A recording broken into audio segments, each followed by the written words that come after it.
you awake? I thought I heard you get up. Yeah, I'm awake. Sorry, I just can't sleep. Are you thinking about him? Yeah, a bit. Usually get back to sleep, my love. I'm fine.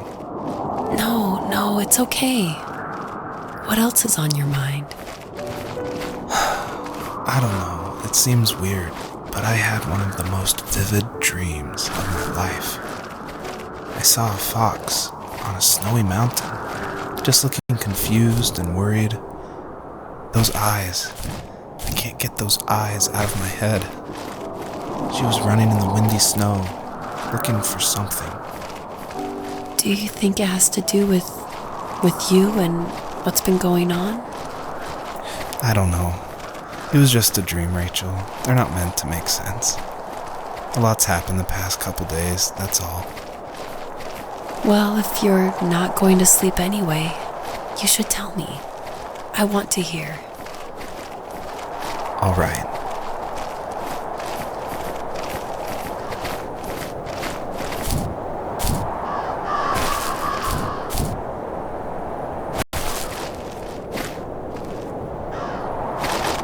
So, not far from her home, she followed that path to something unexpected.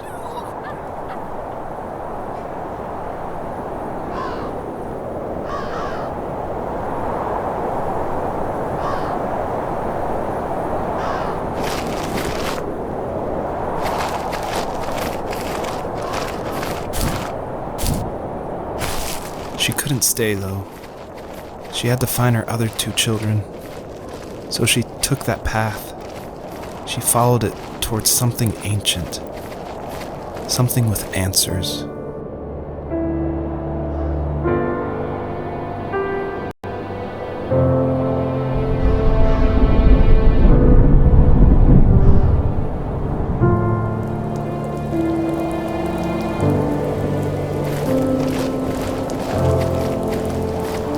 The fox looked high and low, searching for any sign of her cubs. Points of light showed the way to this ancient tree. It was as if each one had a story to tell, all their own. The land was trying to tell my story, too. I felt like I was right behind her the whole time.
Wasn't he like a lumberjack? That's one way of putting it. If wood was a canvas, then a carving knife was his paintbrush. Even after working a 50-hour week, even after his hands were more splinters than skin, he would bring home the nicest piece of Alaskan weeping cedar and make me toys. That wooden train was the first toy I can remember, and I loved it. I just knew from a young age I was going to be a lumberjack, like my father.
teenage years were full of sketching, angst, and trouble.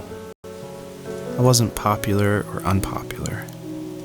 Maybe just forgettable.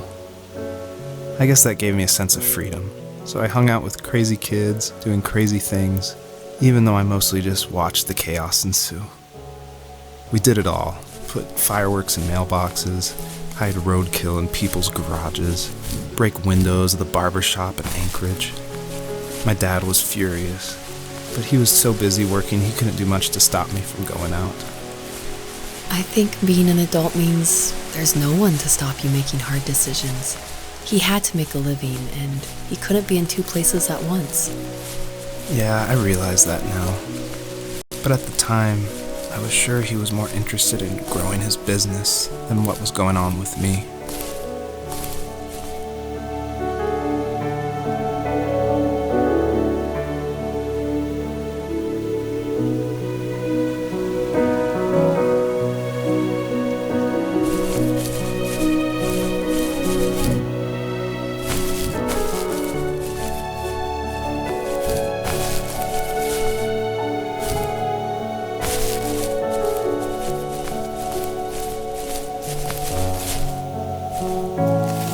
He was working another late night, and my friends were over, saying how bored they were and how they had come all the way out to my house for nothing.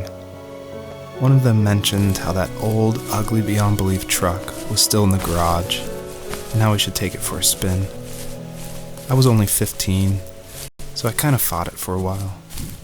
The next thing I knew, we were careening around the mountain path, rocks spitting onto the sides of the cliff, while my dad's cringeworthy bluegrass blared out the speakers.